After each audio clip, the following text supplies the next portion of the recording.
was your impression? Basically telling us, Chad was telling us about basically the show and where it was, how it was at the Tarragon Theatre, start off there, and about the Fringe Festival and how it did well there. Cool. That's what he's talking about. It's going to New York. It's going to New York, yeah, to audition for the Aspen Comedy Arts Festival. Okay, so they're going to New York in about like the end of September, and if they get accepted, if the audition goes well there, then they'll get, then they can go to the Aspen Festival, which is sponsored by HBO. So this is the first, and this is a benefit to raise money to go to New York. Okay, so that gives you a bit of context. Now, have a look at the questions and see if they make sense to you. Okay, because you might not know who's which person, and I mean you might find certain questions. Go ahead. Yeah. Yeah. No, it's just. Oh, sorry. Yeah. Hey, how are you? This is one of the. How you doing? I'm fine. How'd you get here? Streetcar? Okay. Yes, of course I'm looking forward to seeing the show. Anyone that you're looking forward to see, or have you seen the show before? I think Moynihan King is amazing in this play. Yeah? Yeah, Moynihan has played a lot of angry women in the past, and this is a new sort of part for her, and I think it's going to be very exciting for people to see her doing a new type of role. Are you looking forward to seeing that part? Or I'm looking forward to the entire play, which I've already seen once before, but I'm really, really interested in watching what Moynihan does. Okay. What did you think about the show the first time you saw it? I think it's extremely smart, and it makes people talk and ask questions afterwards, which is what theater should do. What color dog do you have? Do you have a dog? I don't have a dog. Blank. If I had a dog, I would like a reddish-colored dog. Why? I believe they are friendlier than other types of dogs. Do you find this mic protruding in your face? Annoying? Yes. Sense my annoyance. Very much so. This show does go on to New York, or is it going to New York? Do you know that? I don't know. It is going to New York. That's the hope. Okay, that's the hope. Okay. And if it goes to New York, what? If it does go to New York, what do you wish for the group? Tony Awards. Tony Awards? Yeah. This is good. This is good.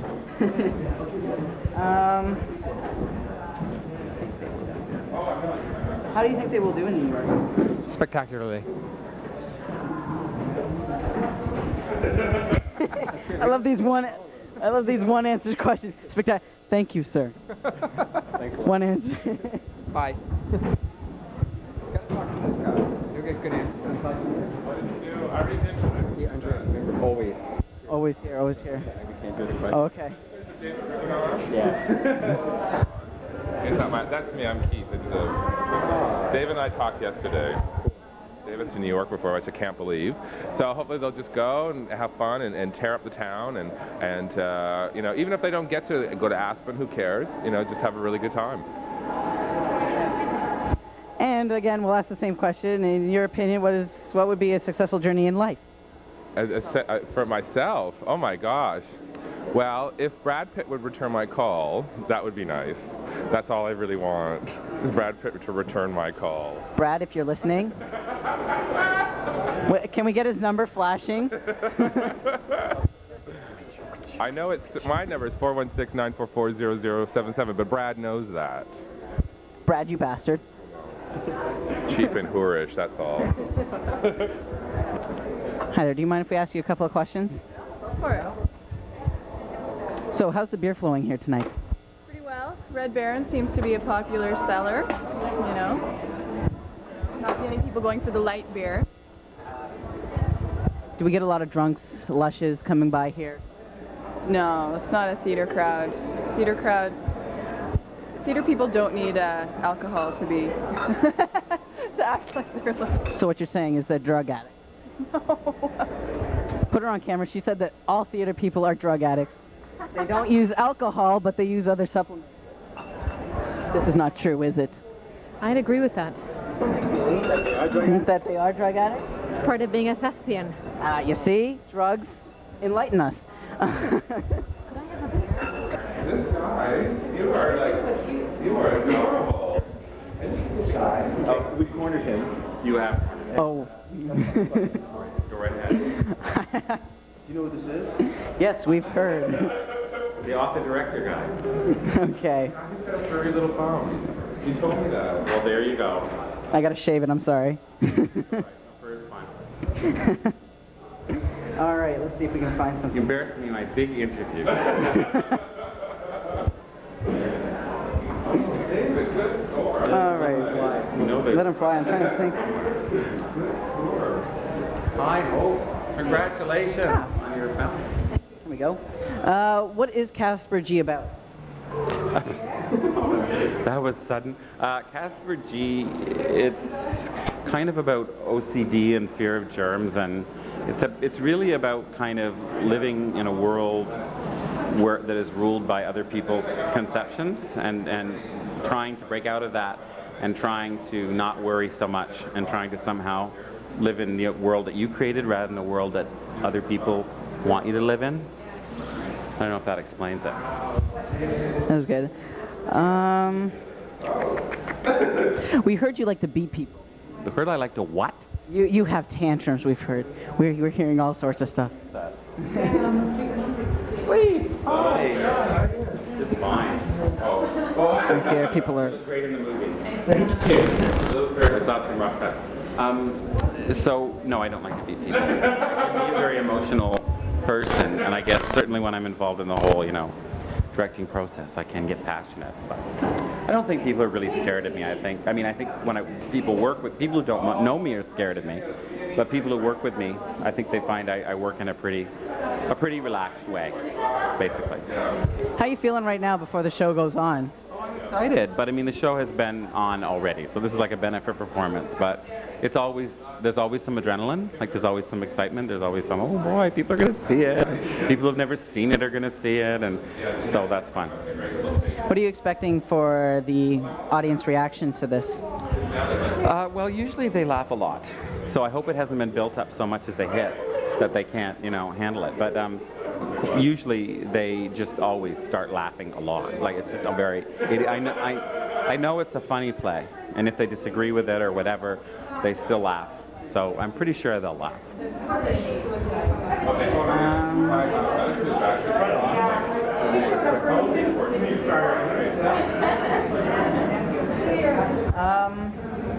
This journey that keeps coming up, I take it it's the journey to New York. What are you afraid that they may encounter on their journey?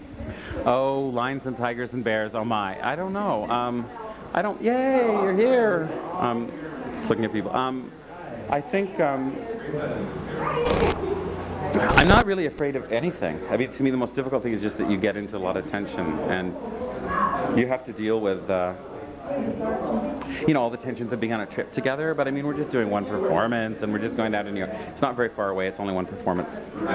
So, knock on wood, I'm not really nervous about very much. I think it'll be fun. I don't have a lot of expectations about the New York thing, because it's just a fun thing to be asked to audition for something in New York, and it'll be a fun trip, but it's not like I'm expecting it's going to take us all to Hollywood or anything. It might take Clinton to Hollywood, because he's very funny and he's the star, so we'll see. In your opinion, what would be a successful journey? That we had fun. Really, it's all about having fun, really. I think that's what it's about. I don't think we should expect anything more than the adventure. Maybe I'll get a play or an anecdote for my next book out of going down to New York, because that very much interests me. About your first book, could you elaborate on it, or your first book? You've written a book, right? Could you tell us a little bit about it? Well, I've written 2 novels, which is what I'm very much into right now. I wrote a novel called Guilty, and that was released about a year ago. And now I've just written a new novel called St. Stephen's, and that's being released in the fall. So it's hard to talk about Guilty. It's a funny book about a man who's very guilty about everything. Okay. And just one more question. Yes? Do you find this microphone intimidating? Ask it again. Do you find this this mic intimidating? I find it to be a very big microphone and very black, and it shoved right in my face, so it's kind of scary. But it was also just surprising to have two, charming young men, one in a suit, interview me. So that's the most intimidating thing, is the suit is probably the most intimidating thing.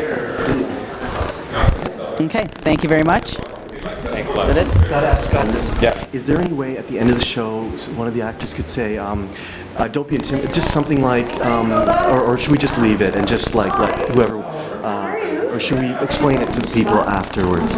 Moynihan, what? About? Oh, just that we're doing after? Yeah, just that one of the Because actors. you're filming in the thing? Yeah. Moynihan's making a speech after, Oh, so great. I'll go right now and I'll Thank you, suggest that Scott. you say something. Thank you. Thanks a lot. Yeah. Cool. Go on. How you doing? It's okay. This fellow right here. Yes. Okay. Do we know him? Hi there, what's your name, sir? Hi, my name's Edward Roy. Edward Roy? And you're here to see the show. What do you expect to see, or what do you expect from the show? I've already seen the show. I saw it at the Fringe Festival. And what were your thoughts on it? Well, I worked a lot with Sky, and I know his work, and I know the artists involved, and I had a great time. So that's why I'm here, to support their trip to New York. Sounds great. Anything that you really like from the show? I always enjoy Sky's comic sensibility and, of course, his political viewpoint on things. So it's provocative and it's inspiring. Okay. Any dirty stuff on Sky? We want to get some background stuff. No. Shucks. Okay, he's no good. Sorry. You got all hunched up there in your shoulders, and I couldn't go with it.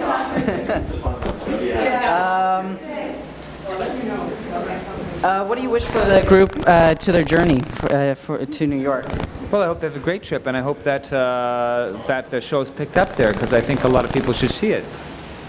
Okay. All right. Thank you very much. Oh. The bumming of a smoke. How do you feel about smoking? You smoke? You should smoke. I don't. Are you going to New York? I don't know yet. I gotta shave my ass and become a prostitute or something. As part of the interviewing process? Is that what's going on? Basically. How did I find him? Why don't you tell him how we found you guys? Why don't you tell Ed? Well, all I know is that I got a call from Darren saying he needed someone that's outgoing. No, I haven't. I haven't seen the play. Looking at him, I'm talking, and you're thinking, you haven't seen this play yet. No, I haven't. It's why. But why? So you haven't seen this play yet? No, I haven't. Tonight? I believe so. So This is going to About happen. to start. We got to get moving. Okay, that's enough with this guy. it? Yeah, Okay. You know what? He's being difficult. Riff, you can ask whatever you want. Oh, we have. Hi there. Can we get your name? Aviva. And you are doing? I am taking money for tickets. Okay. Having fun. Lots of fun. Meeting some new interesting people. Yes, and old friends too. Anything weird happened so far? Monkeys falling from ceiling? No, none of monkeys. No. You've seen this show, correct? Yes, I have. What do you think about it? I think it's fabulous. Walker does a great job in it. I laughed, I cried, it was better than Cats.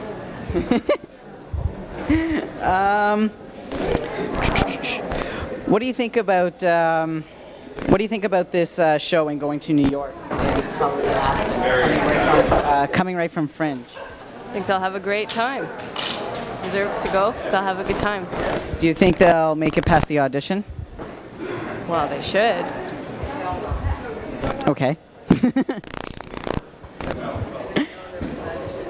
Is there an audition? Do we know this?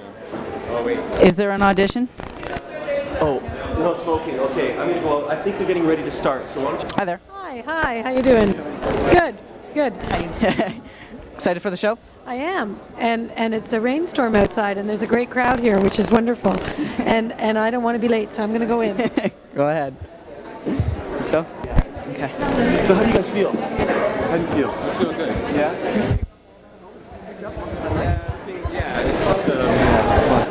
I mean, are you hearing the questions? Can you hear?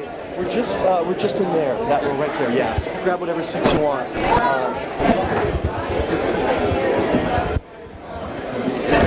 Just put the stuff under the seat. Sorry. Excuse me. Sorry. Those three, yeah. That would be us. You guys mind if we just get you for a second? Is that okay? No, no problem. You can get me anytime you want. So what are your thoughts? All right, David's getting hit on. Let's see. I have nothing to say. You must have something. No. We usually are behind the camera. Yeah. Now's your chance to get in front. But I'm getting my endomorphin stuff right now. Yeah. Okay. Have you seen the show before? Yes, I have. And what'd you think of it? I'm very impressed. You don't put the camera in front of me. I'm sorry. Don't. No. When they say don't put the camera, don't put the camera. Anybody else? I can't. All I'm thinking. Do you one line? I hear it's about. What did I say? Yeah, a straight couple. No. Yeah. Gay man, straight couple, big trouble. That's what I heard it's about. See, the problem with TV people, when you're talking to film people, when they got the camera in front of them, they get all self-conscious. Yeah. So we're the wrong people to talk to. Even though you're film people are self-conscious. Yeah, I hope we weren't taping them. You can talk to Nora. You should talk to. Oh, we've got a lot of... Let's talk to maybe nobody.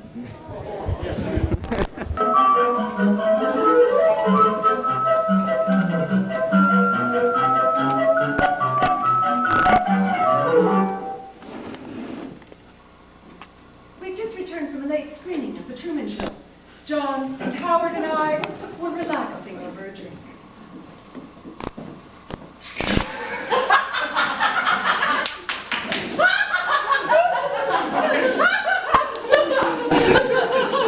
It's been done before, though. Oh, everything's been done before. No, really, I saw this guy who is suing because he wrote some play years ago about a guy being trapped in a TV show. Oh, really? Oh, Swan Day. Oh, what does that mean? What, Swan Day? Yeah. I don't know. I just like that word. Oh, well then don't use it. Oh, sorry. Sorry to offend your sensibilities. And it was a Twilight Zone. What do you mean it was a Twilight Zone? I mean, it was an episode of the Twilight Zone about a guy being trapped in the TV show. Oh, but that doesn't make me like it any less. I'm just glad I made it to the movies without freaking out.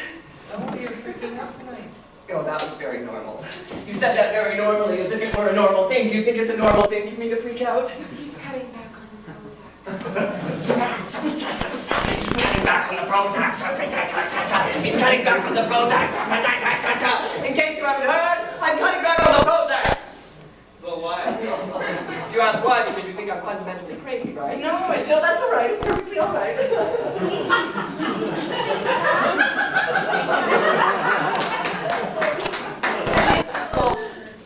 That's enough. Yes, my balls hurt, all right. Can we just say it? Can we say everything? I mean, I sucked on your big dick once, and Andy knows all about that. We're all just so fucking mature. I mean, why don't we say everything? Why don't we reveal everything? Let no stone go unturned, no truth go untold. I'm off the Prozac because my balls hurt. Yeah, it does something to your testes. Yes, your testes. But couldn't you just put up with that? Well, couldn't you put up with me being paranoid so I don't have the balls that ache constantly? Oh, Jesus, the agony! You do whatever you think you should. But you think I shouldn't, right? I mean, you think I should go through my fucking life medicated. Well, maybe I don't want that. Maybe I'd like to try leading a normal life. Yeah, but you tried this before. And I'm going to try it again. John, do we have to argue about this now? I mean, in front of me, Andy? You know what I mean. I'm off the Prozac. I'm a little tense. Can we leave it at that? Did you ever get a chance to phone that therapist I recommended? Did I what? Did you ever get a chance? I heard you. I called her once and she never called me back, so I gave up. Oh, but you have Don't say it. What? He knows he should go to a therapist. Yes, I know that. How well I know that. Ask me, do I know it? Yes, I do, but I can't. You can. What can't you again? I can't keep your appointments. You mean you forget? No, oh, John, you tell her. Well, he makes the appointment. Yeah. Then on the day of the appointment, he doesn't get up.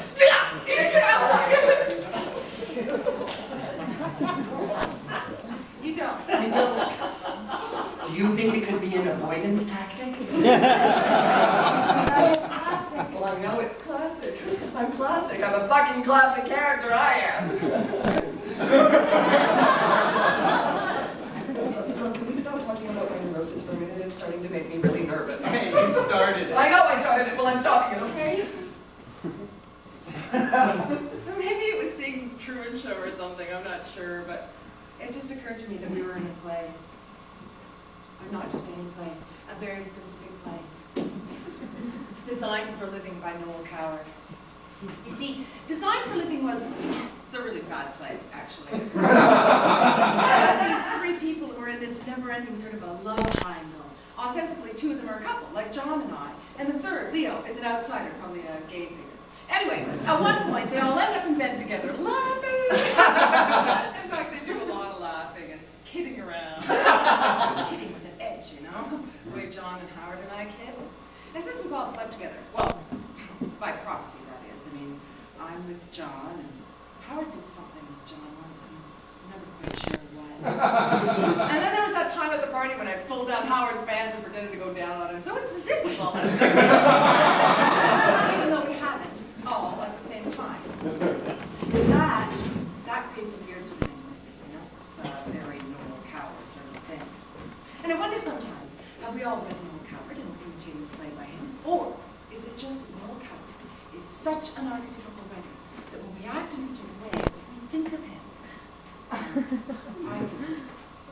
the scary part is, we may have all picked up some idea of what a witty, brittle conversation would be. And when we're together, we feel compelled to act that way, to be that way.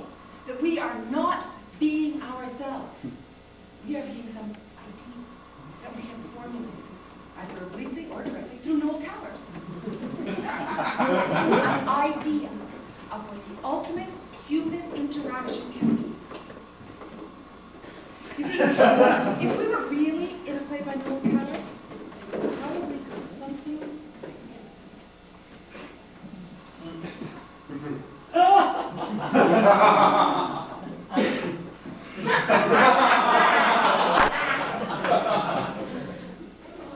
What an execrable fellow.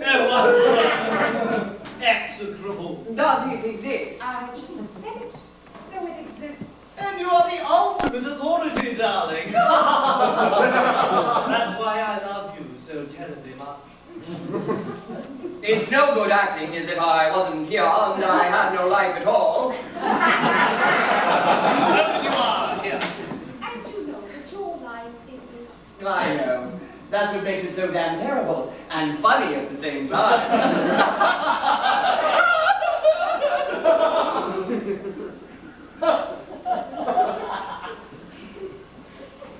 Why, Leo, are you crying? Me? Never. Boys don't cry. So maybe that's what just happened, you know? Or maybe we just slipped into parodying an old Coward play and then slipped right back out again. Maybe that's Don't touch me. I'm sorry. I'm sorry. I didn't mean to scare you. I wasn't crying. I never cry. Do you think I'm crazy? Do you think I'm acting crazy? Are you like fearing for your furniture?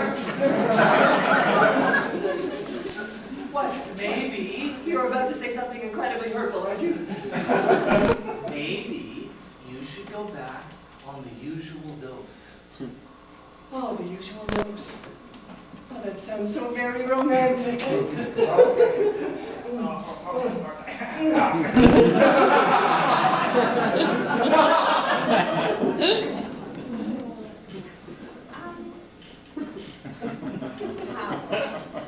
know, John only said that because he loves you.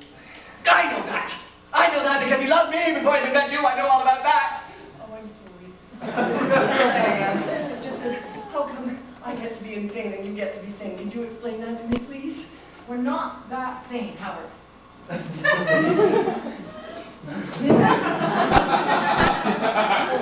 That makes me feel better because, you know, sometimes I think in the lottery that is, you know, birth or whatever, it doesn't seem to be really fair that I get to be insane and a sex addict and asthmatic and a raging queen too. I mean, it just doesn't seem to be really fair. But we won't talk about that. That would be too depressing.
You know, it's been a long time since I've been intimate with someone. Oh, me too. I like it. So do I. And well, I just wanted to say, I understand. I understand why you don't want to rush into things. In fact, I don't think that we should make love until we can say to each other, I love you. Oh, John, that is so... That's what I think too. So why do I feel like I'm in a Woody Allen movie? I mean, it all starts with not being sexually aggressive, right? Let's face it, all men were supposed to be rapists, so we are supposed to rape, right? And you can say that that's not true or that it's an exaggeration, but okay. Maybe not the actual physical act of like forced violent rape, but we are supposed to take her forcefully. I mean, look at her lying there all open and vulnerable, except for the broad panties. But I can deal with those. I can easily get rid of those. If you wonder why there is so much violence against women in the world, well, think about the fact that if I don't take her, then I'm in a Woody Allen movie. I mean, we got two choices, right? Woody Allen or... Fuck, I gotta go 50 years back to find Clark Gable, right? It is a Clark Gable, a Gone with the Wind moment, like this.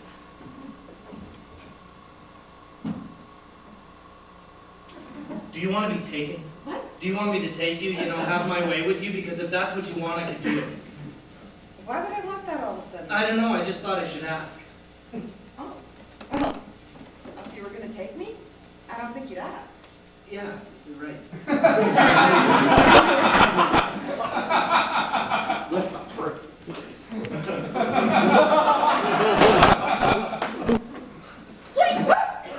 I'm sitting up. Sorry. You see what I mean? Of course I scared her. I'm talking like a nut here, imagining that she probably has rape fantasies that I'm probably not living up to, and I don't want to scare her. I just want to figure out what movie she's in. I think that if I don't take her, then I am in a Woody Allen movie. I get that image from Bananas in my mind. You know, when he's in bed with that gigantic Louise Lasser and they're kind of wrestling around. It's really funny. It's really pathetic. I guess you can figure out by now that I hate Woody Allen. I think he has done more to demoralize the North American male than just about anybody. And I think that if I didn't have this image in my head that my actions are stupid, if I didn't have Woody Allen haunting me, then I would act differently. In a sense, it is the fault of these movies that make you feel like this and make you act like this, because all of a sudden, well, you're in the movie and there's no turning back. I'm sorry. What was that all about? Nothing. Nothing. You talk about taking me all the time. I'm sorry. John, don't be sorry. I want you to take me. I want you to take me anywhere you want. Oh, honey, I will. When we can say we love each other first. Yeah, that would make sense. Let's not make sense. Like Howard. Oh, don't mention Howard when we're in bed together. Why not? I always thought it was charming the way you two almost had sex. I don't want to talk about it. Okay, well, after you and I have sex, we can have sex with him. I don't think that would be a good idea. I was kidding.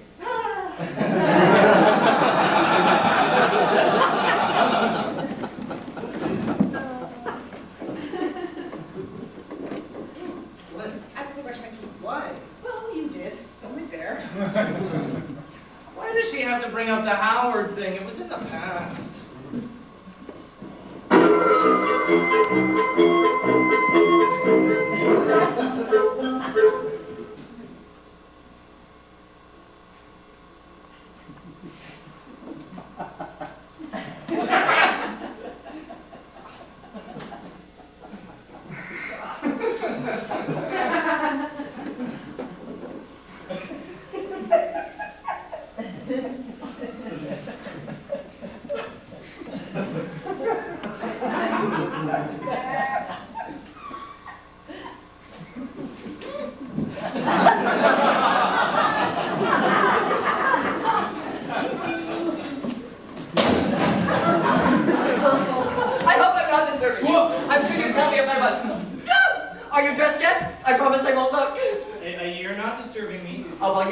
when I...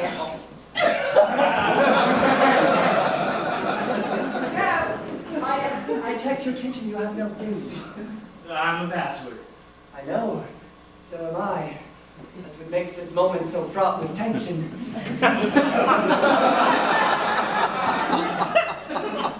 I know I'm offending you. I should have never come. Of course I'll go. No. I was just resting. Could you be any less enthusiastic? I'm sorry. Don't be.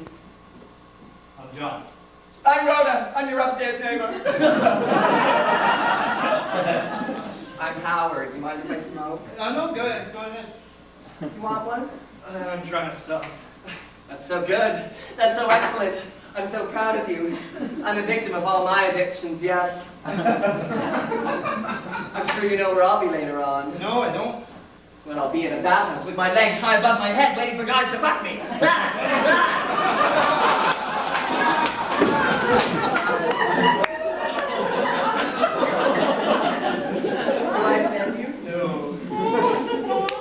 Well, you moved into a gay apartment building. What do you expect? Oh, I didn't know this was a gay building. Well, you know now. Or did you think it would be like the movies and we'd all be pretty straight-looking girls dying of AIDS? I didn't think anything.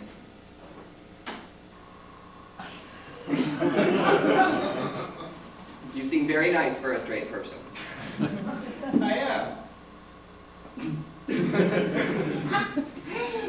I'm going to do something really typical right now. Oh, yeah? I'm going to try and seduce you.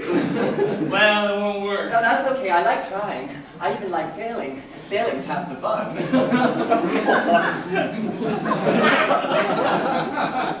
Okay, well, let me put it to you this way. I have a very serious disease. Oh, I'm so sorry. No, it's not AIDS. It's mental. It's all in my head. You see, I'm an obsessive compulsive. It's called OCD for short. It's just that certain things bother me, you know, dirty things. Don't ask me why. I'm sure it's all very Freudian and complicated. It's just that I get obsessed with the idea that things are dirty or have become dirty, and I get anxious until I find out that they are clean. Because ultimately you could say I'm obsessed with disease, which isn't all that strange in this day and age. I guess you could just say I'm following a trend. Like right now, I have to tell you that I just touched my mouth with my finger and I got a small sore on my mouth. And I just touched that chair, and now that chair could have on it diseases from my mouth, and you should know, you should know that because you could touch that chair and get my disease. If I have one. Of course I may not. Nod your head if you understand. It's very important for me to have you confirm that, because when I get to hear that I'm telling you your chair might be contagious.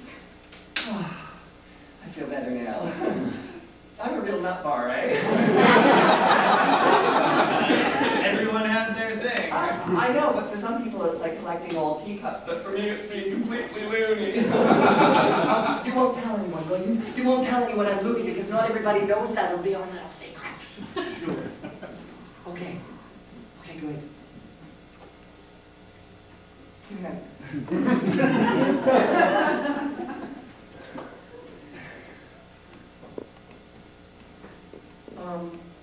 Now I'm sitting here and I'm looking at you and I'm getting some very strong waves of obsessive compulsion. And one of those waves is saying to me ever so loudly, watch out, his underwear is dirty. Whose underwear? Yours. My underwear. Yes, I think it's dirty, and my obsessive compulsion think it must be dirty. I never wear dirty underwear. I put this underwear on just before I lay down. Well, how do I know that? I mean, how do I know that's true? Because I'm telling you. Yes, but you could be lying. You see, that's a distinct possibility that my OCD neurosis is suggesting very loudly to me right now. So loudly, in fact, that I have to ask you. Well, I must ask you, or rather my OCD neurosis is asking you, could I examine your underwear? Take off my underwear. Yes, it is very important to me that you do so. But like a minute ago, you said you were going to try to seduce me. Did I say that? I don't remember saying that. Yeah, well, you did. Well, I don't remember. Maybe I did. So how am I supposed to know that my taking my underwear off is about your OCD neuroses, or is it about you trying to seduce me? Does it matter? Yeah! Hey, I'm straight. Ooh, I like the way you said that. Hey, I'm straight.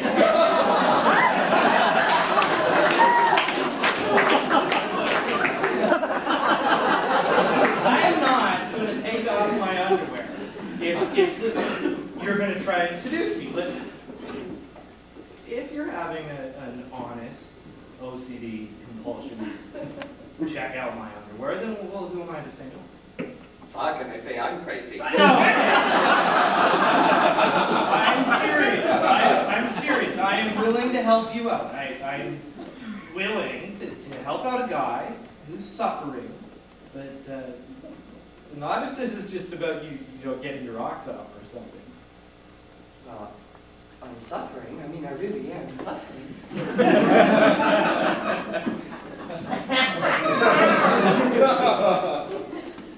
From a disease? Yes. A very serious disease. A mental disease? No! What the fuck kind of question is that? That's a mental disease. You know, I find this all very humiliating. Listen, all I want to do is take a look at your underwear. If it's clean, which I'm sure it is because you said so, well then all I have to do is look at it and you can put it right back on. Okay, that's what you want. Yeah, it is. You just need to look at it for a second, right? Right. Okay.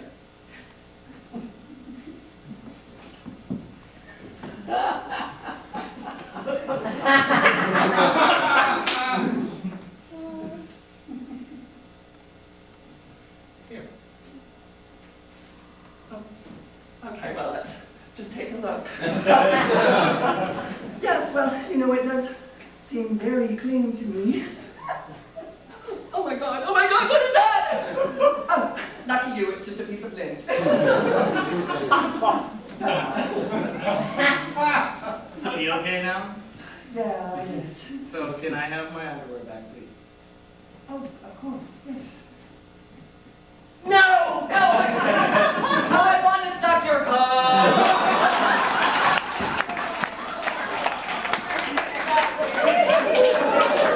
I mean, what can I say? I'm just being honest. I mean, I really did have an OCD moment there a minute ago, but now it's over. I really want to suck your cock.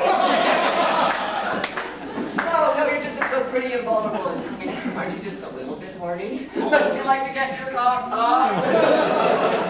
I know I must seem like a nightmare homosexual to you right now, but I'm not really, I'm not. It's just...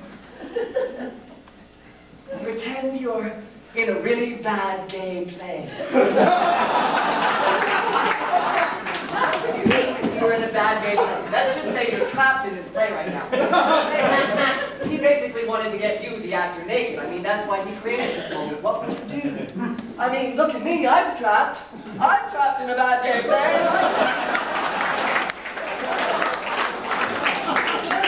Give me that.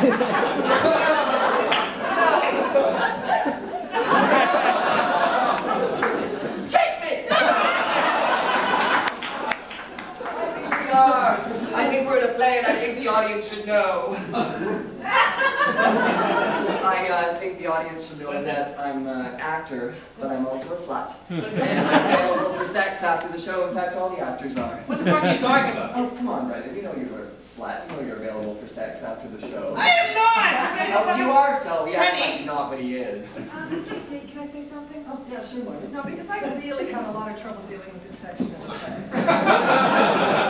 And if we got a workshop of this piece, which I think would have been a really good idea. I would have suggested that we look particularly at this part because, well, I find it politically problematic. Look, I am the one who is standing here naked, and you find it problematic? Well, I don't think it's proper for men to be naked in places. Why do you think I insist on wearing my bra and panties in the same? Even though I have a line that says lying there all open and vulnerable? Yeah, well, I happen to think that women are always vulnerable. So as you know, I thought it was important that I not take off all my clothes in that scene, and I thought that I was fine. But my point is, Clinton, that you mean fine for you to sell yourself to the highest bidder after the show. I mean, maybe gay, but you're still a man. And selling yourself has a completely different political connotation. You know? I mean, if I sell myself, what, I'm just a slut. Yeah, but wouldn't you want to be a slut? Are you sure? Maybe just once? No. Could I have my underwear back, please? No!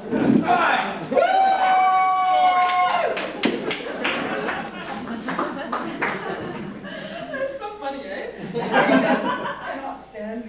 sex objects for like 1 minute. I'm required to do it, what, all the time? Well, I find it interesting that you say you're not a slut, but I mean, what is acting anyway? You're out there all the time selling your looks and your personality at auditions. It's just some stupid sexophobia that makes you unable to sell your body.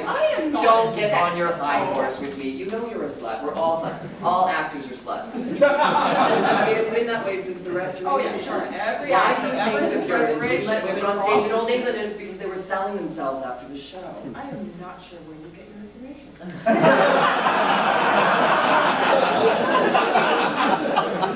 But you know you're a slut. I mean, that's why you're so uncomfortable right now.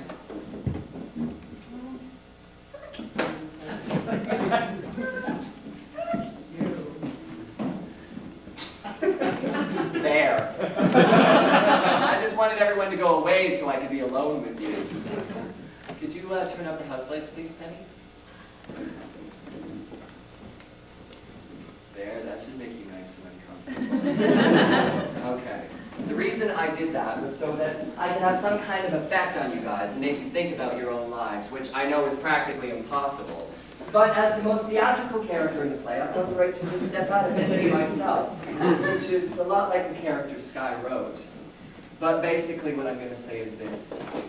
Try stepping out of the novel, or the movie, or the play, or whatever that is your life. I'll admit I got this idea from that Truman movie, but I'm afraid they didn't take it far enough.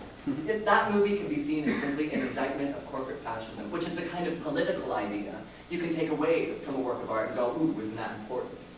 That's why I hate political art. It doesn't change you. You can distance yourself from political art by congratulating yourself on all the intelligent ideas you got from it. You're so intelligent. But what I'm going to do, what I want to do for sure is I'm going to change you.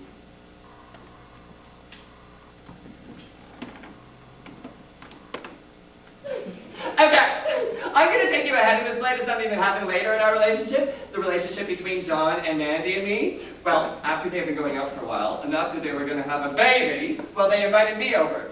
God knows why, for a drink. It does sound strange, doesn't it? Why would they continue to invite destructive, crazy, nay, almost violent homosexuals like me over for a drink?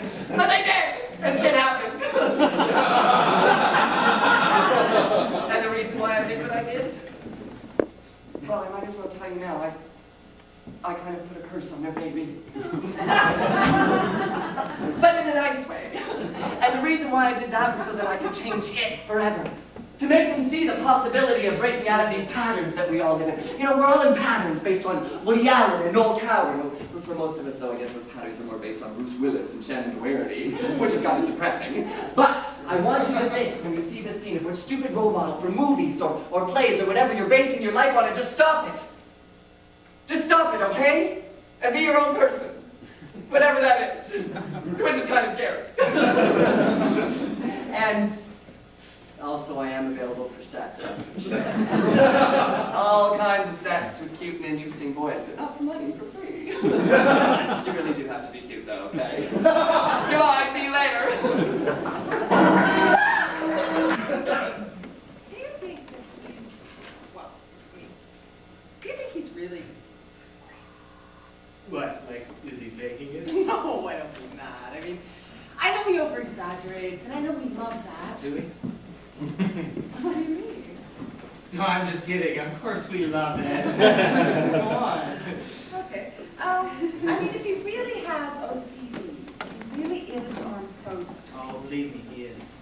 Well then, I mean, do you think that he could be dangerous? In what way? Well, I don't know. Could he be crazy in a destructive way? Yeah, he could. Anybody could. I know, and that's what I mean. I guess, no, okay, I don't know what I mean. It's just that sometimes there seems to be a real edge to him, you know? Like sometimes there seems to be real hate there. Okay, well, he has experienced a lot of homophobia because he's such a queen. And there's the OCD and his asthma, and that puts a lot of strain on him. I know, and that's why I worry so much. There's so much anger, you know, so much hate there. Even though the anger is justified, I'm sure, it's just I worry that it could get out of control. I think Howard is a good person. You do? I do. I think that fundamentally he is good, no matter what. Okay, Oh, thanks, John. That's what I wanted to. Just being neurotic for two. Just take everything Howard says with a grain of salt, that's all. Yeah, I can see right. Hi! I'm sorry, I forgot to knock. Oh, that's okay, Howard. Oh, I brought wine, but it's very cheap. It's all I can afford. That's okay. Come on in. Oh, can I? I'm not intruding? We invited you over, Howard. How are you, buddy? I'm fine, buddy. Actually, I'm terrible. I spent all day at the throat clinic. It's agony, but I don't want to talk about it. Oh, that's terrible. Oh, no, it's not. Don't worry about me. My life doesn't matter. No, it doesn't. I'm just flotsam and jetsam on the sea of life, mainly jetsam. Anyway, I have to go there and do The straight thing. Oh, I bored you with this before. I wasn't sure. Anyway, I have to go there so they can scrape down my throat so I don't choke to death on my own phlegm. And it's just so painful. It's very painful. And I have been leaving the house lately. Not even to lay at the bathhouse all night and not get laid. And I haven't been able to do any errands lately, so I'm not making any money. Oh, that's awful. Oh, I know. So I think I'm going to go home and commit suicide. Goodbye. Mandy made your favorite, fettuccine alfredo. Oh, then I'll stay! No, let's not talk about my depressing life. Let's talk about yours. So, you two are living in a state of marital, non-married bliss. Yeah. Oh, I'm so envious. Of course, I could be too if I wasn't getting far too old and unattractive to tempt anything but wayward strangers. You're not unattractive. Can you try and express that without the use of the double negative? You are attractive. There. How easier it is to speak.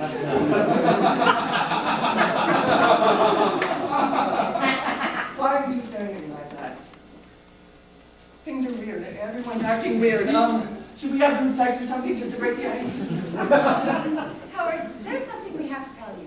Oh, well then, tell away. Is it a momentous personal detail? Yeah, you could say that.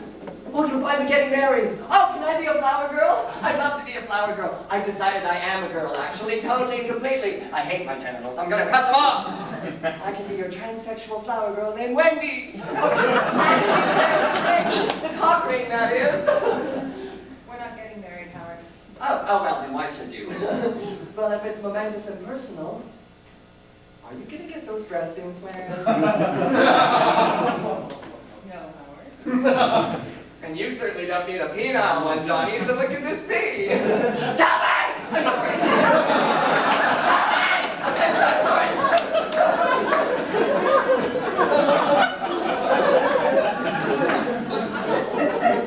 Well? We're gonna have a baby. Oh. Yeah. Oh. What do you think? Are you happy? We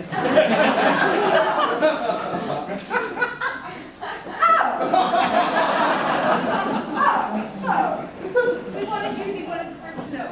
You mean I'm not the first to know? Oh, well, we told our parents. We had to tell them. Oh. Well, I'm happy. Of course I'm happy. Why wouldn't I be happy? I'd be a real Oscar the Grouch if I wasn't happy. We're glad you're happy. No, I'm very happy. So when are you going to name it? Oh, we haven't decided that yet.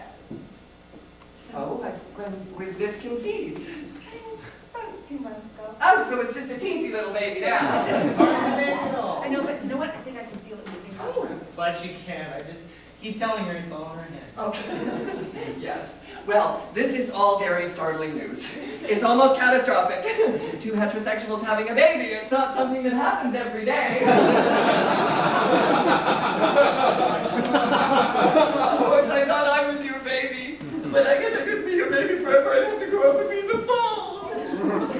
Howard, you could still be our big baby. Well, that's kind of comforting, I guess. Are you okay? Sure I am. Why do I look funny? Yeah. Well, you're right, John. You're right. I'm having a bit of an OCD moment. I'm feeling a bit obsessive-compulsive.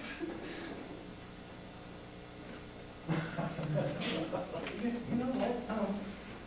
I hope you don't mind. I think I'm going to go. Because... Oh, Howard, if you feel you have to. No, hey, you should stay. stay and talk it out. No, trust me, I shouldn't talk it out.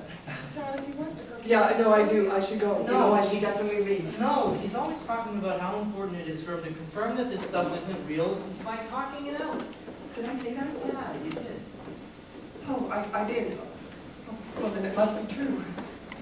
Yeah, it is. I mean, that's what the therapist told me the one afternoon I actually spent with the therapist. It was horrible, truly horrible, and then she gave me Prozac, probably just to get rid of me. Okay, so talk it out.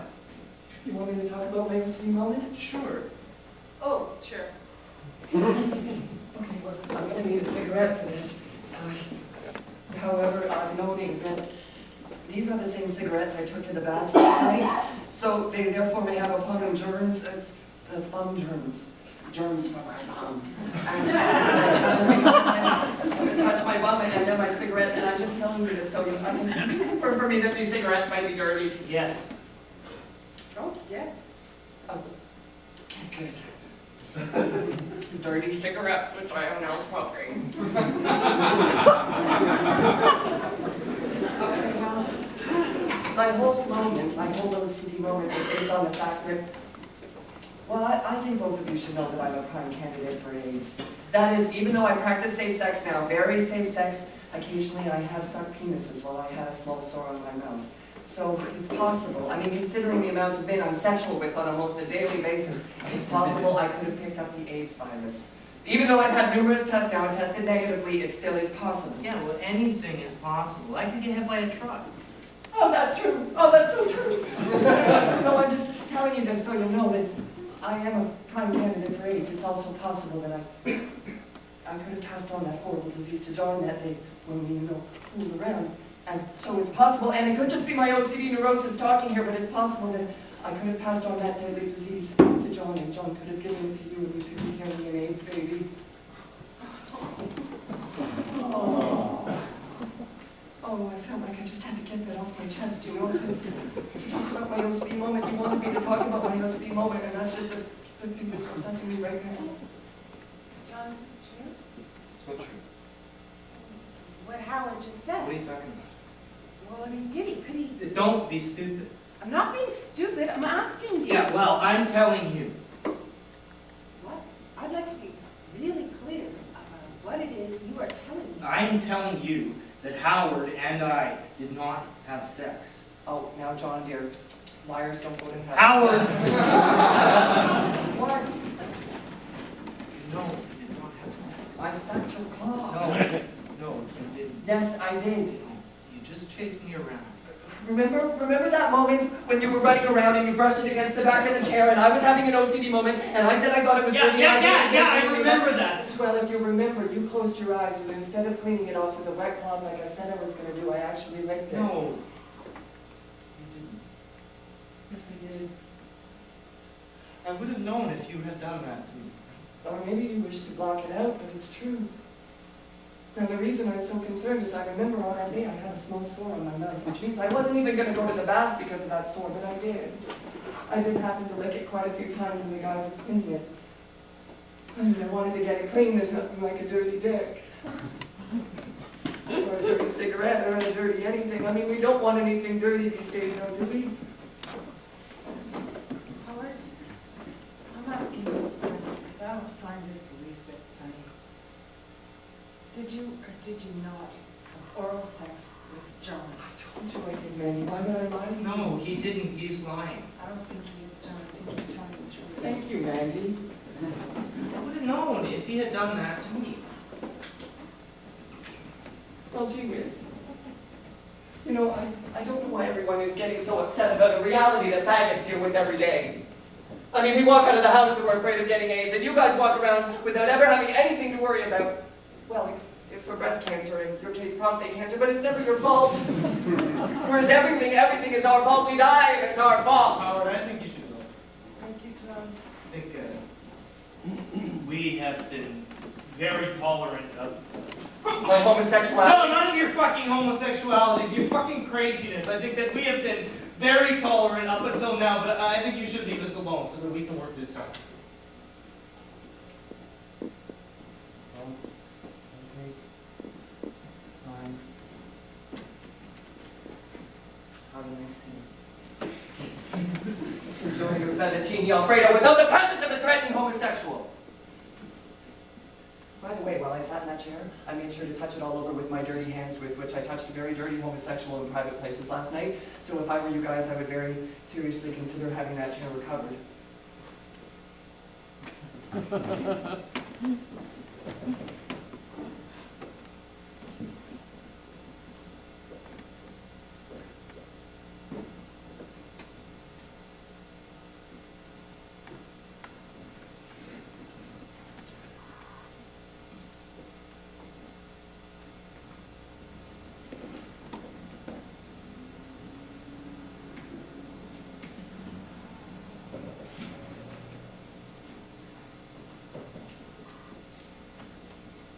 This is crazy. Hey, look at me.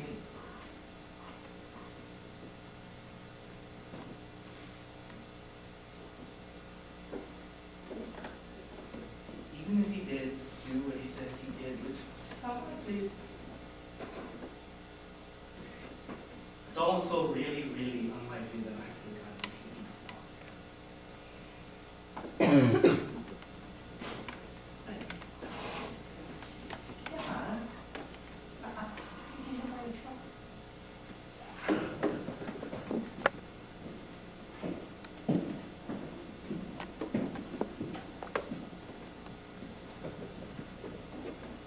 This is what Caspar G. Schmidt says. People will die, and people will be sick always. And that is sad, and that is torturous. But it has nothing to do with me, or my beautiful body, or my beautiful sex. And those of the Christian right, those Bible thumpers, those finger-pointing worshippers of a vengeful God, they invented AIDS as a punishment. They created it. So Caspar G. Schmidt says you too cannot invent AIDS. And it's very important to note that it casts no shadow on those who have died for you to live happily or be free. Joy has never cast shame on the dead, and it never will. Caspar G. Schmidt says that no one dies needlessly, and no cry of pain goes unheard. Caspar G. Schmidt used the cries of suffering, and he says, fuck, and be free. Because Caspar G. Schmidt not only loves to fuck, he loves that word, fuck. He believes that just as faith can kill, faith can create life. And to have faith in Caspar G. Schmidt means to have hope. Caspar G. Schmidt is the HIV-positive child who will be born to the open-minded and tolerant couple of John and Mandy. Perhaps because they were so open-minded and tolerant, Caspar is their prize and their punishment. And all you must do is believe.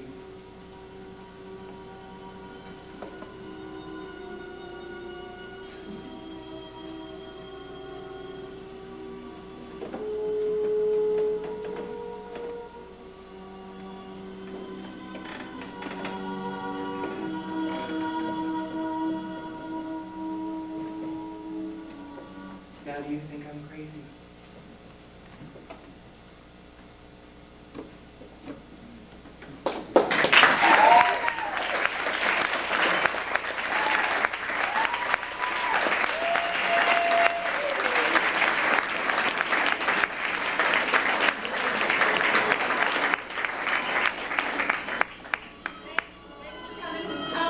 So we're going to hang out in the lobby and drink and celebrate and stuff, so please do that with us.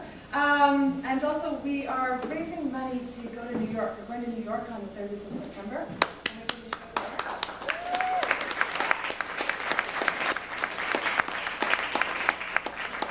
So there's some auction items out there, so if there's anything you need, go ahead and bid for it. You might need to like climb or something, or no, was it falling? Skydiving, that's different. Anyway, so we're going to do that. And Are you up for auction? yeah, well, yeah. Was something else? Oh, thanks to Factory Theater. Thanks, bye.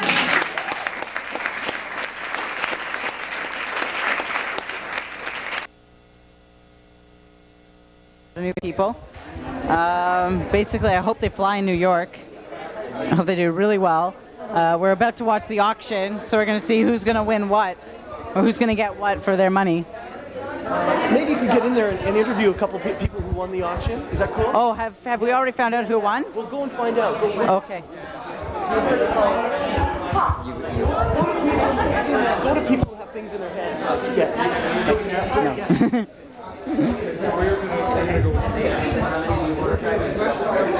Excuse me. Can we? You won this, obviously, or you're stealing it. One of the two. You've gotten it. Yeah. How does it feel? I feel happy. I'm proud to have something like this. Yeah. How much did you bid for that? Pardon me? How much did you have to bid for that? 30 bucks. Was it tough? A tough company? I mean, it's very special. It's very special. It's just from sugar. I like the interesting things like this. Will this make the trip home? Will you start eating it? Yeah, no. I put it in my. I have a vitrine. You say vitrine to it? I have a special furniture in which I can put it. It's nice. So you're proud of it? Very proud. Enjoy it. I hope you enjoy it. Okay. Bye. Let's see who else. What else you can't take away anyway? Let's see if who got the books. I saw someone with the books.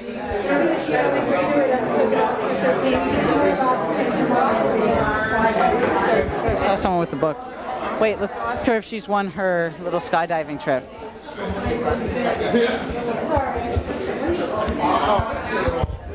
Snap. Flip. No, look. But I swear I've seen digressions. Let's see who's going to win this. Eddie and Anton Waynes. Eddie and Anton Waynes are going to win these ones. It looks like so far. $130, estimated value $300. Ouch. Ouch, ouch, ouch, ouch, ouch. I think they won it. It's just... I don't know. This is the edible art. You can actually eat this stuff. Wow. So now we know what you can do with this. I don't know how much of a sugar high you'd be off of. This stuff is pretty bad. Wow, this could really kill a diabetic. Send him into like convulsions and shit. I'm bullshitting here. So, basically, so I don't stop talking. Well, it looks like she won the skydiving tickets. No one else is going to come in here. Just got to see. What? No. Let's see if they've won anything. I did. He has money. Did he bid? He bid. Did he win? I don't know. No. 2 of those seasons passes I already have. Are you just making excuses, sir? No, I'm not. Very well established. So no one bid on anything. Okay, we're gonna go find someone. Can we get this on film, just showing the actors are moving the set? Okay, well, we have the actors moving. This is what we call child labor. This is Canadian theater, and this is how ghetto we get. This. If you could interview them as they're doing this, that'd be great. Okay, well, we'd like to interview you while you're doing this. How heavy is this thing? We've got gibberish coming out of it. I know. We're moving this to the outdoors. Careful, watch your step. Oh, you almost clocked Penny. Gotta watch out, eh? These guys are rough and tough.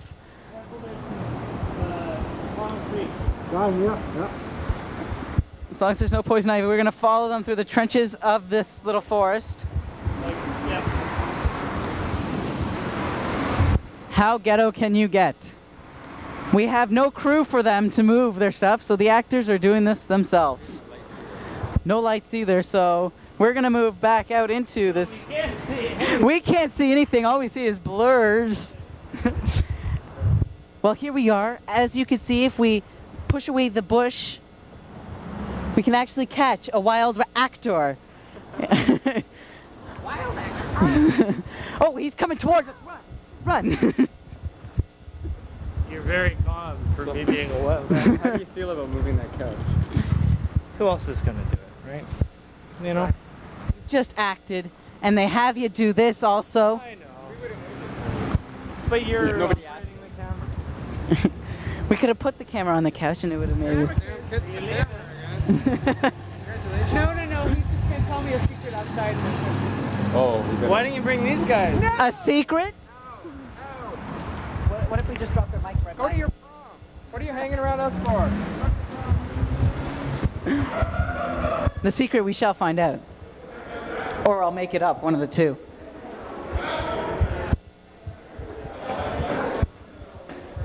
Okay, this is Canadian theatre. As we can see, we've got more ghetto-ness happening. Oh yeah, Canadian theatre at its best. Stage manager is taking out this. The stage manager is very important. She should have crew that takes us out, but I ask you, I mean, what is this anyway? the treatment. This is Canadian theater for you. As you can see, there's a secret going on over there. If we could just get the camera. We're moving out to the van now. It's not even a moving truck or a trailer. It's a van. The actors sleep in this. Thank you, Lydia and Paul. Yep. The stage manager putting away her own stuff. This is a very sad display. Help Canadian Theatre by sending your money to me. And only me. We'll put up the phone number later. And we can get some money on that. Okay, here we come out with some more cushions. Oh, and he vogued for us. This is a very talented young man. The guy who put this on. Oh, uh-oh. I think someone's gotten Penny pissed.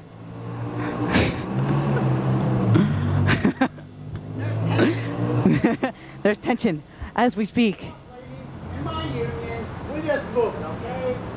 I think they're a little hammered. Just a touch, just a touch. Everyone's a little hammered. I think everybody's just a little drunk here, and they've gotten a little looser, which is good for us, because then we can ask a couple of questions, and maybe they'll drop something for us to remember them by. We'll see. Oh, and Penny knocked him out. Oh, he's out cold for the count. He's stumbling up. He's got the couch. He still has the cigar in his hand. Well, you have the light now, eh? We're in low light. Penny had to knock him out just to get him doing this. Where is this gonna go? Do we... It's going back to the art shop. No, I mean, where's it gonna go? On top? Yeah, I guess. Probably. This. As you can see, the thieves are making their getaway. We're going to call the cops, but we'd like to get an interview with them. They'll recognize me. I'm not wearing my... Where's my heater? It's okay. We'll buy a blue dot or something and just take it. Now The can I thief. put this in? The thieves are getting away with the stuff. We can't stop them. Awesome. What? It's awesome. Awesome. Awesome. Awesome. Honorary impression. Box is there. Awesome. Awesome letter.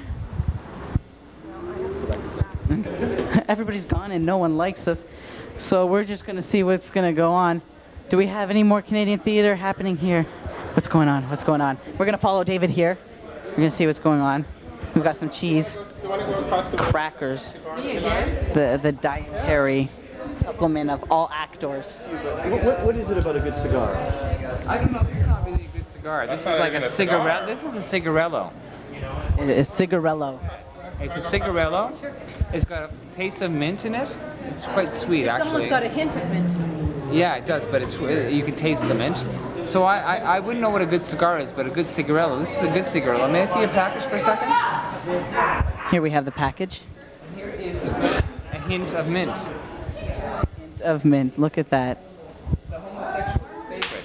Oh, that we didn't know. Yeah, Nat We learn something new every single day. from Fifth Avenue, New York. It's come a long way.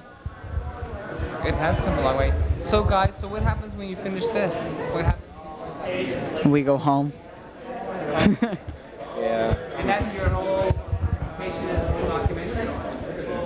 We just go. basically. So you're not involved in the editing or anything like that? No, actually, I have not to be. I have too much of my own work to do. So you'll just provide, give David this film, and then he'll figure it out from there. And you've never done this before, have you? No. Could you tell? That's pretty obvious, isn't it? Did you have a good time? Yes, I did. And I'll tell you something. You know what the thing is? The sign is the fact that you haven't done this before is because I'm interviewing you now. But that's okay. That's a good thing. What's your name? Andrea. Andrea. And what's your name? My name is Aaron. Excellent. And where do you guys, are you studying now? Excellent. Excellent. Excellent. No, you're a graduate. You're graduates. No, I'm still in school. Aaron's working full. I'm still in high school, actually. So. I know. Yeah. I know he's going to shave it for somebody. Yes, he's told me to shave it and we'll wax it up and stuff. Yes, I do. Where? Up in the boonies, I believe. Everybody laughs at it. We're from Brampton. Are you guys gay? No. Not yet. Not yet. He's been trying to convert us. Hence the ass shaving.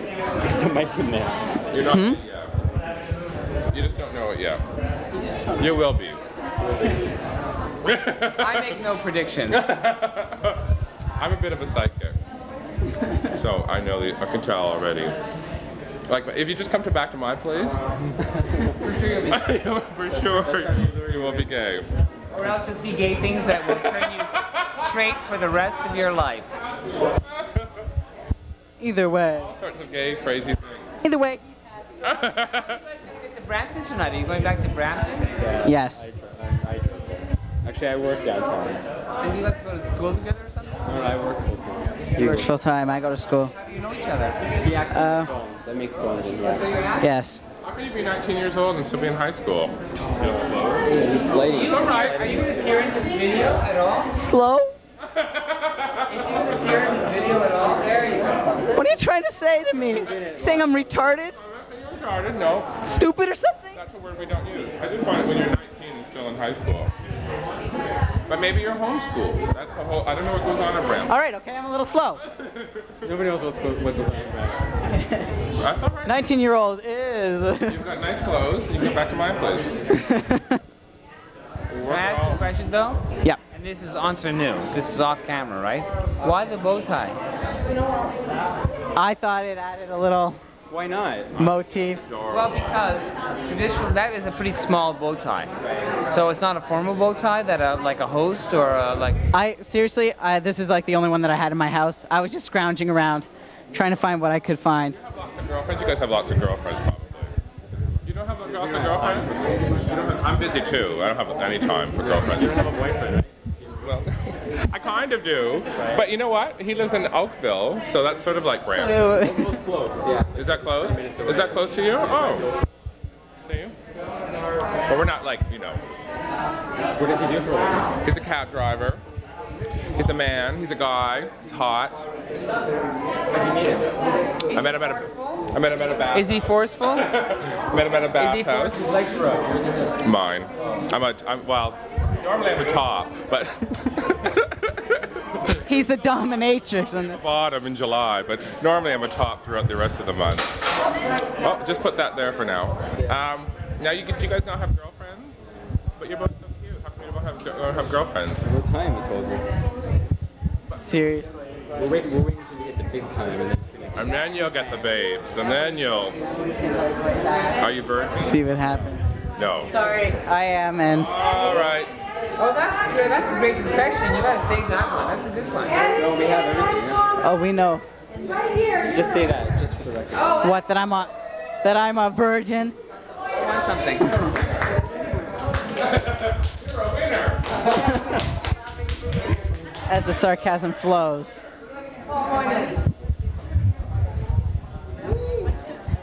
I don't even know where that. I'm gonna write it down. Did you win Did you win those? I won 2 things. Well, let's go see what. Could we? How do you feel after winning? What'd you win? You won the Boxing lessons for $55, and I won the skydiving for $150, and I also bought a ticket for one of the actors to go for $200. So there you go, eh? Wow. We have a real trooper. I spent wait a minute. $420 here tonight. Hey? Now here we have a dedicated person. Wow. Well, I just wish that people would give more money to the theater. Why don't they give more money for shows like this and all shows? That's what I want to know. Personal plug here. We like her. Yeah, come on, spend your money. I'm on a board. I spend a lot of money on the theater. I spend, whenever they have auctions for artwork, I usually spend at least a couple $1,000s. Because I figure it's going to a good cause. Who gives a shit? It's you get something for your money that is worth a lot more than what you're paying for it. I've got artwork worth $5,000 that I got for $700. It's a joke. It's like, come on, people, spend your money. Don't be afraid to spend your money. It's going to such a great cause, and you're getting a bonus deal. Like, I'm going skydiving, man, for $150, and it's a $200 deal. So I saved myself $50 for the hospital fees, probably. No. Well, we are in Canada, so. Boxing lessons, $125. I got $55. That's really good. Oh, fantastic! Look what I got. Do I get to take on both of them?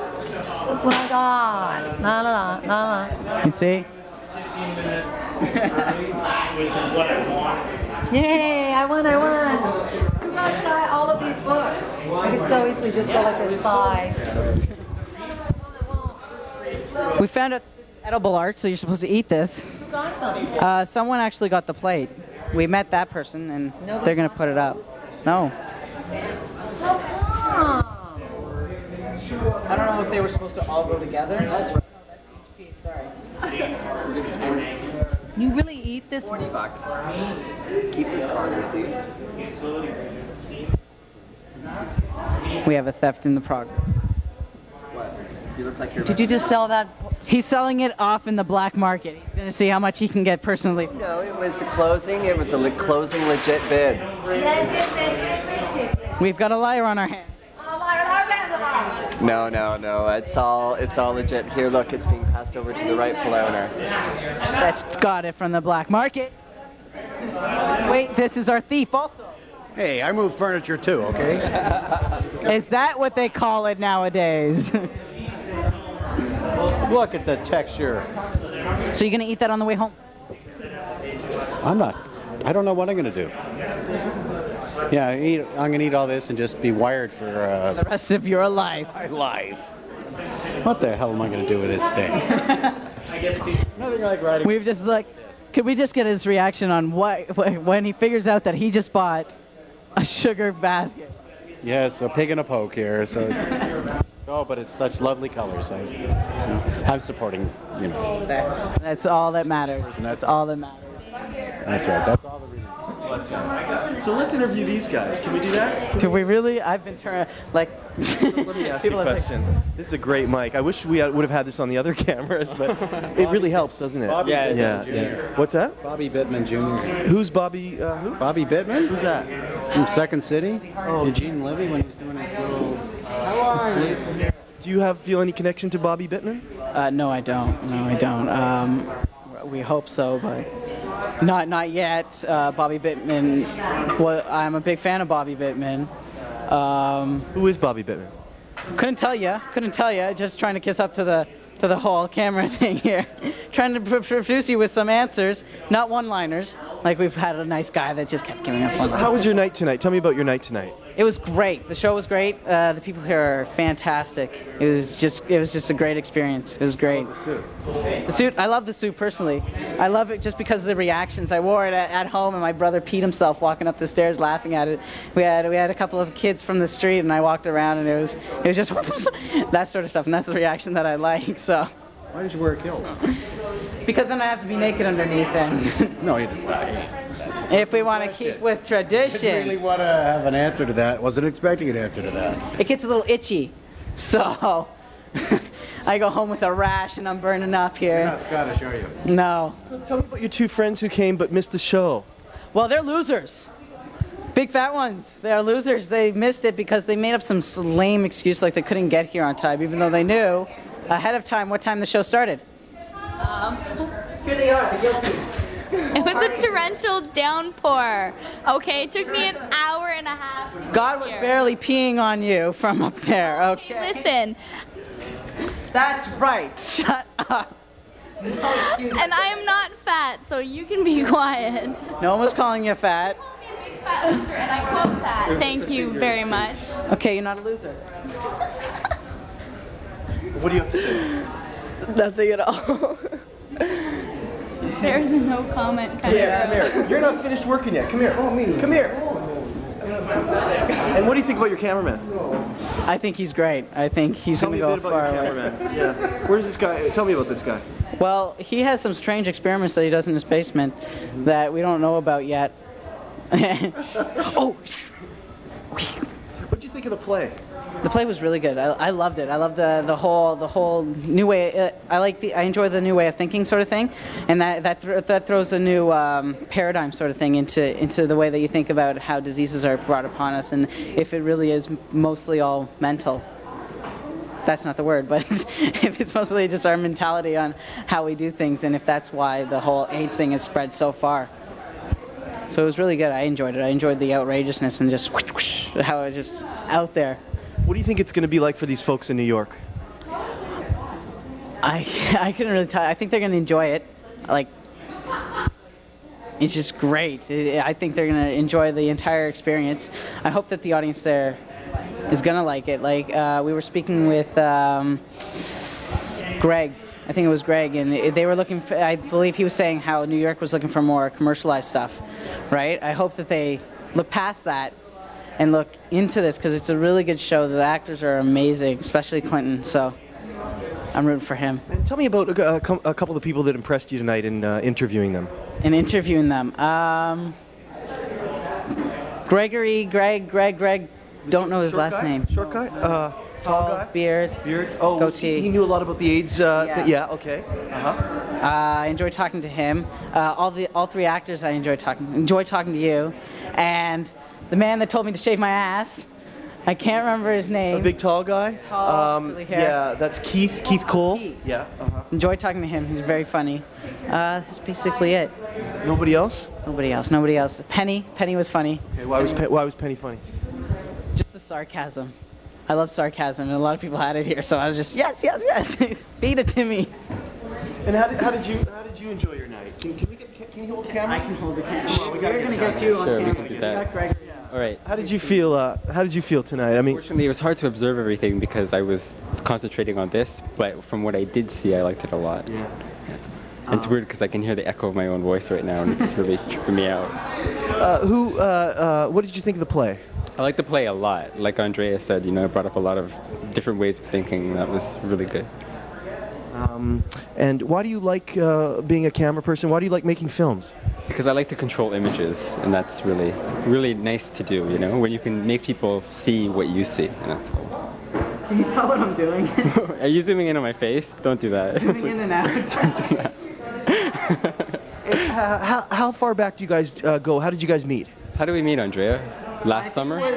Oh, Lenny. And, Yeah. It was this whole business thing. Well, can you elaborate on that? Basically, that's all it was a short little dust particle thing that just happened. You know how things happen in your life? It's like an example of synchronicity. You'll meet someone who has absolutely no relevance to your life, but they'll introduce you to somebody else, and that's kind of, and things go from there. So Lenny was a device. If this was a play, Lenny would be a device in our lifetime. Now we know each other, and we know these two here. Tell me about these two here. These two here are Erin's a very good actress, and Sarah's really cool to hang out with. Sarah's a budding artist, and she's really, really good. You should see her painting. It's really nice. I heard that you guys took her over to your place, played some jazz, and made her draw. Yeah, who told you that? Erin told you that? Yeah, and it kind of... The one that's looking around. Did you kind of brought it out of her? Did you enjoy it? I enjoyed it a lot. Why do you like drawing? I didn't before until that night because I was like... Stoned. That's true. And drunk. No, I just felt like every time I'd make a mistake or something, I'd just be like brought down, and they kind of pulled me up, so it was fun. What do you mean by that? Like, I would just... The team thing. Good work, erase that line. We were the coaches. Shade! Don't worry, shake it off, same for the team. No, because usually if I like make a mistake or something, I just like want to rip away the paper and like, throw it out and then give up. But they help me. Snuff that urge. Yeah. This is the main snuffer right here. So they encourage you just to not get hung up or caught up or worried about mistakes? Yeah, just to draw what you feel. How does it feel? How does it feel to draw what you feel? It was very good. It was fun. It's very fun. You gonna draw some more? Yeah. Actually, last night I couldn't sleep, and I had this what's it called? Collage. Just a whole bunch of things, and it was fun. A little artsy here, aren't we? So what'd you think of the show? I missed it. No, I can't help We were late. Okay, we can't waste our time with you anymore. Okay. Oh, but I saw the show and it was great. No, I heard the show was great. Yeah, but you didn't see it, so... I know, but... You go down in the books as a bad person. Okay, I'm gonna give it back to you guys because I'm exhausted and you have youth on your side. So back to the newsroom. No, back to you guys here. Why don't you take this and give them that. And if you guys have any more energy and people are comfortable, you know, please go ahead. I really appreciate it. Yeah. Yeah. But you might get some interesting things now. Yeah. Yeah, like, fuck off. Yeah, exactly. This woman here. Can I grab it? Oh, we talked to her. No, We but already did it. I know, but you know what happened? We videoed you with the other camera, and it didn't have a mic like this, so we didn't get any of it. All your incredible stuff. Well, it's all gone now. I can No, never Ellie Ray. David. Say one thing that you said before, because it was so beautiful. About the show, okay. Did you ever ride an elephant when you were a kid? A really large elephant? No. Well, when you're a kid and you see an elephant, you can't believe it. It's kind of fantastical. It's like something else that's really, really scary, but it's really intriguing and wonderful. That beautiful skin with all those folds and all that history and all that knowledge and all that wealth and all that danger. But then you look at the eyes and they're so gentle and they're so small in that huge, huge carcass. And you know that somewhere way deep inside that big thing is something really important. And then you get on it and you think you're going to die and you pee your pants, like, because you're so freaked out, and you love it because it walks with such grace and such strength and such confidence that you as a kid scream with laughter because you can't believe how incredibly high you feel. And you're a kid. Like, all of a sudden you get charged with this eternal energy that is probably coming through the feet of this beast, feet that are like watermelons, you know? Yeah. Exactly. We had a beautiful moment just ruined there. And exactly, a beautiful true moment. And that's what the play was like for me when I had a chance of riding an elephant when I was a little kid. It was like a joyous ride. And I didn't want it to end, and it took me somewhere different. And when the play was over, I was back in the parking lot of Concrete. I was back in the theater, but while I was riding in a small circle on this huge creature, I was somewhere else. And it's kind of like our life. Get on the beast and ride. And you'll find some magic. And I think that Sky Gilbert's plays make you do that. Get on the beast and ride. And you'll be scared, but it'll be a ride of a lifetime. That wasn't what I said on the other camera, but You didn't belch in the other one. that wasn't even me, it was him. That was wonderful. You are a great storyteller, you know? Oh. Yeah. Wonderful. No, I loved it. I love his play, Yeah, you know? yeah. I love its sexuality. I love its life. I love its danger. I love its infrequency. I love its inconsistencies. I love its inability to be straightforward. I like the way it twists you and turns you and acts kind of like a Q-tip that you put in your ear. Feels kind of good, but you know it's dangerous if you push it too far. That's what the play feels like. Yeah, you could like fucking damage yourself. That's how I feel. Like I felt slightly uncomfortable and immensely entertained at different points. You know, like a good shit. When it's over, you feel fulfilled. you unload a lot of your own garbage, and seeing a play of his, you fucker, I'll kill y'all. She's my other. It's a triple decker ice cream cone, eh? Many flavors. Yeah, that's right. Yeah, there's some tips for the documentary. It had to happen sooner. I did it earlier, but they didn't catch it. You are sweet. Isn't she great? What I said on the other one. You didn't get any of it? Oh, we may have. I don't know. It was brilliant. But we should have been using one of these mics. Right, Clinton? Yes. Clinton. Clinton. On the other one. He's gonna go build himself a house now. Yeah, I'm gonna go. Canadian I'm gonna go. accents, how they look. I'm gonna go sit in this box and close it. So bye. Good night, everyone. Thank you. Good night. Thank you for the I show. haven't pressed in your box. I say that every Come night here, to my amigo. sweetheart. Come here. Okay. This is my amigo. It's I my no speak amigo. very well English. He speaks English. Spanish. Fine. They speak Spanish, no English. Okay, speak Spanish. Eh? Say something in Spanish. In Spanish? Yeah. Oh. Say something with your beautiful Why? accent. Say something. But why? Say something in Spanish Why? to our Spanish viewers. We're global now. Really? What global? No, come on, say something. Esta noche fue muy buena. Fue de magnífica actuación en el teatro. Very good actors. I hope the good weeks in the United States. Okay. Thank you. This is Eddie. Eddie was one of our camera people tonight and yesterday at the rehearsal. And he's got incredible legs. He used to be a dancer. And I love this. Long time. A long time. But Let's get a shot of those legs. And yeah, thank you for your help. Thank you for making this, and thank you for the cigars. Okay, of course. Why do you like cigars? What, cigar? Yeah, why do you like cigars? I smoke cigar in Cuba cigar desde 5 years old. 5 years old? Yes, everybody in Cuba, they smoke cigar. Since you were 5? Yeah, 5 years, they smoke. So by the age of 20, you should be dead. No. my grandmother, I had 28 years old. They smoke every day. Right. So basically, it's like milk here. Yeah, of course. It does a body good. Okay. Thank you very much. Thanks a lot. Thanks a lot, eh? Okay, so you got everything. Let me give you a bit of money. Call me. I'll call you and we'll figure everything out. Okay. They made it. Okay. The transfer. Okay, the transfer. I have some tapes, some blank tapes. Should I give you them or do you have blank tapes? Why, the VHS? Yeah. Do you have? Oh, I have. You have? And you can make me put it on? Thank you. Thanks a lot. And I'll pay you a few dollars for each tape. Is that okay? Thanks a lot. Thanks. So we'll... They call me. I'll call you. Okay. Can you do it in the next few days? Is that okay? Okay. Yeah. Thanks. Taping. I don't think they know this. Say hi to Anton and thanks a lot. And I'm sure he'll enjoy the gift that you got. Yeah, of course. It's Right good. on. Okay. Okay, thank you very much. Bye. Bye. Bye. I just want to interview David, the other filmmaker. Is that cool? Sure, yeah. Yep. Can we do that? Okay. Let's just say hi to him. Okay. Excuse us for 2 minutes.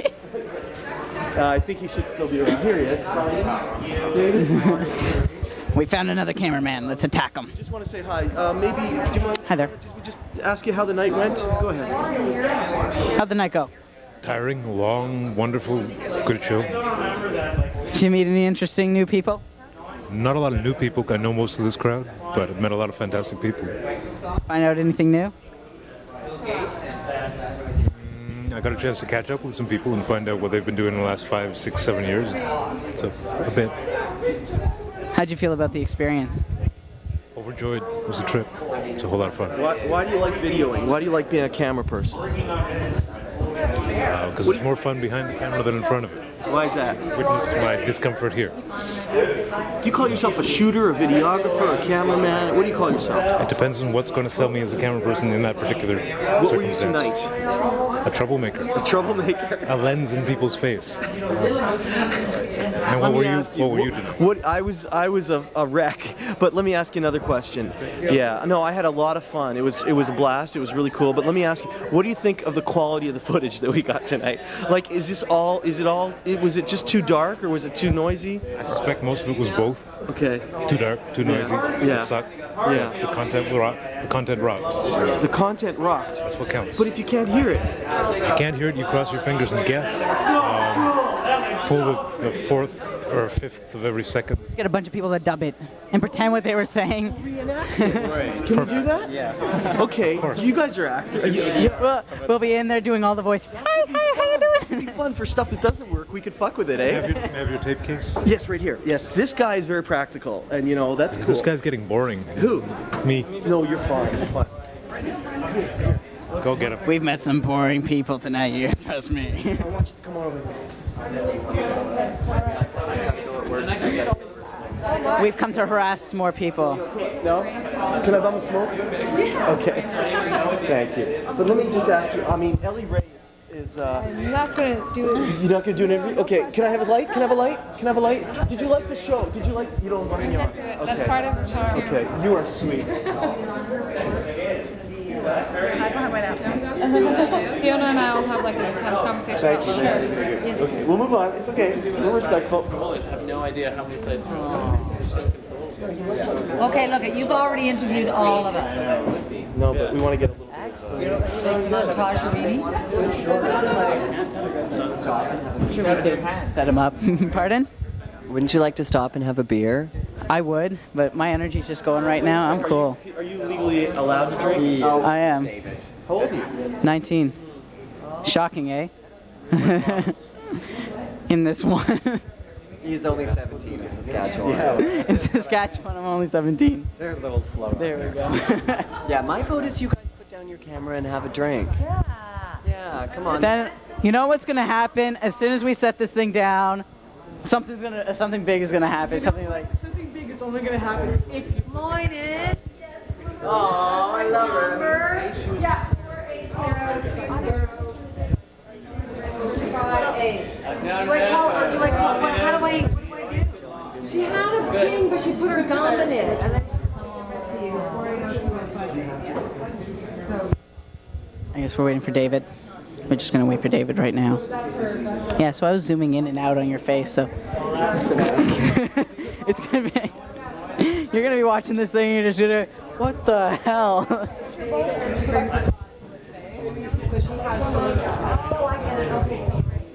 They've asked us to take a break, but we're not gonna do that, are we? We're troopers, what? We're not going to. We should, but that's all right. Anything else? Is maybe just. 1800, right. I am going to check that thing. It was 12.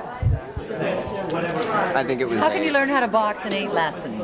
oh, but you can learn a lot. Why have you got that penile thing towards my mouth? I need a beer, I think. Are you still having any More wine here. I'm having vodka. Or are we going out? Like, everybody's going out. We're going out somewhere. And then you're Oh, I should have had that. Because what did you think? It's an absolutely delightful. Pick up what we can. We're just gonna go pick up interesting conversations and just.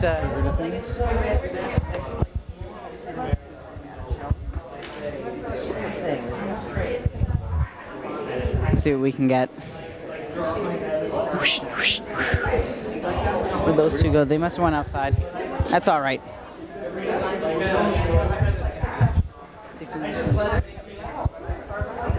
Here. Did you get a shot of the actual set? But it's not up anymore, did you? Yeah, no. This is the end.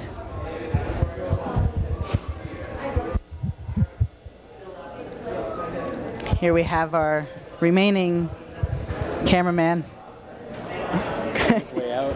on his way out. Threatened by video cameras. I don't know. Do you feel threatened by video? Yes. We were just going to ask why people are so threatened by video cameras, so.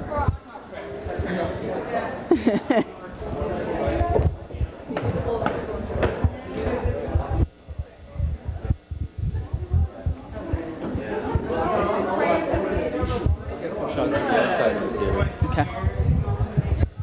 As we make our way through, it's kind of lightened up. Everybody's moved out, basically. Just the main cast members here are here, and close friends and relatives. And we're just gonna get a shot of a shot of the actual theater Factory Theater Studio Cafe. Photo shot. Ready? Say photo shot. Photo shot.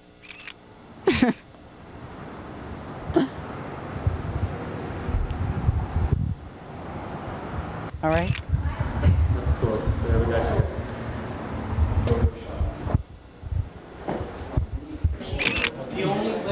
Photo shot. Can you hear it going on? Yeah.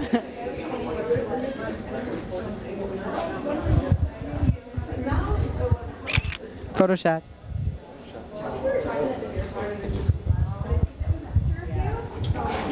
As you can see, David on the left, on the right, is trying to explain to him that he can't get him the dope, but David on the left is trying to tell him that he really needs it. It's for a friend out west. He's telling him again, I'm trying to get it for you. Thanks. As you can see, they got a deal down. Of course, the David on the right is just trying to tell you, you know what, I don't have it. I want you to leave me alone, and you're bothering me now. Yeah, this is true. We're just basically commentary on your conversation. Talk to Boyd. No, don't talk to Boyd. So, whatever she wants to talk about. What's the craziest thing you've done in your lifetime? Oh no. That means nothing. It would mean nothing to anybody that I could just tell that to you in a minute. You know? Her eyes are kind of red. You keep getting shot down. Everybody else.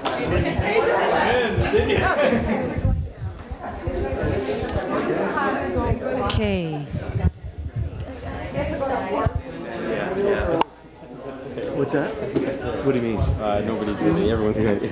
So you can do a little. Fuck off, alright? Just fuck off. Yeah. Okay. That's cool. That's really cool. Get a last bit on this. We're just gonna get a last bit of. It's 11:20. Let's get a shot of David leaving, shall we? We're gonna get a shot of David leaving. Last words? Have a wonderful night, gentlemen. Thank you. As he rides off into the sunset. David, you can just do some, even if it's just like just walking around and suddenly not even asking. No, picking up stuff. Yeah, that's cool. But if you can pick up some stuff, you know, yeah, whatever you can, just sort of stick the mic there. Yeah. Going? Okay. Just ask him. Just want Chad to say hi. Chad, how did you feel the night went? How did I feel the night went? I thought it went all right. I think this is the kind of night that all right was invented for. Yeah, you don't want to get over enthusiastic and act like everything was great, because I don't think everything was great, but I thought more people could have shown up. I think the show was better than the amount of people that showed up. I thought there could have been a bit more pandemonium-esque feel to it, but you know what? It was really, the people that were here really wanted to be here. I thought the weather was a bit bad. I thought it was hard. I felt even coming here, it was hard to get here. Not, anything against the TTC, I just mean literally hard to physically. When it's raining, what do you want to do? You want to do sit at home. Things. Yeah, you want to sit at home, be with whoever you're with or by yourself and, a drink, maybe whatever. And so it's interesting. It was good that the people that came out wanted to be out. I mean, you can see it's like 11:20. You think it'd be like 4:30 in the morning. It's like 11:20 and everyone's like, oh, I'm so tired. And it's like, oh, the big... What type of party people are these? I know, it's just like... We'll get together for a beer. So it was interesting, Very interesting people. Do you know how many people did show up to this? If I had to guess, I would say, if I was cruel, I'd say 60. If I was generous, I'd say 80, so probably around 70. Fair enough. Yeah, what do you think? What was your guess? It looked, I don't know how much this could seat, but it looked like pretty much a full house. A couple of seats missing. It can seat 100, and I've seen 100 people in here, and it's a bit ridiculously tight. And I thought it was pretty tight, but not super tight. So my guess would be around 70. We'll take that as a good guess. I'd like to hear, did anybody else guess any numbers? No, we haven't asked anybody yet. It just came up now, so. Okay, because there's probably official figures, because there are people who have box office in their hands. Ask those people. We could actually get factual figures on this, but I don't know. So do you guys live in Brampton, or? Yes. How old are you guys? 21. 19. Ah, and would you live in Brampton for school, or because you feel you have to, or? Brampton's a great place, all right? Okay. It's a good place. I know.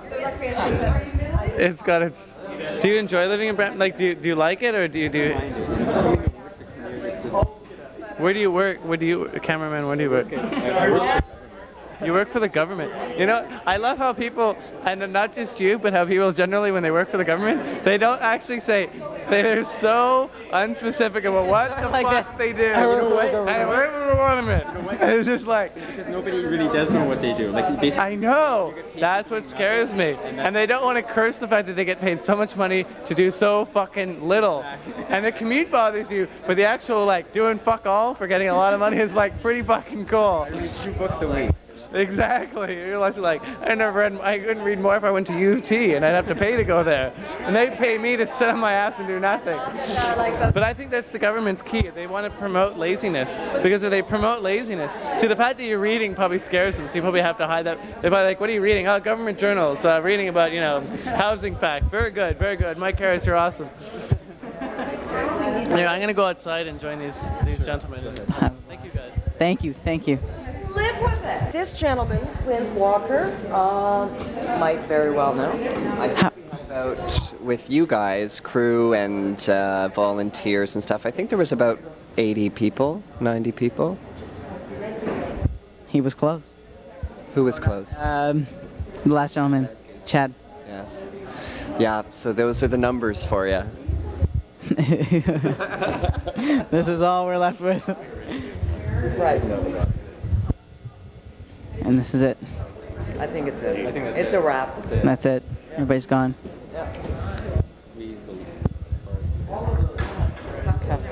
Say good night. See ya.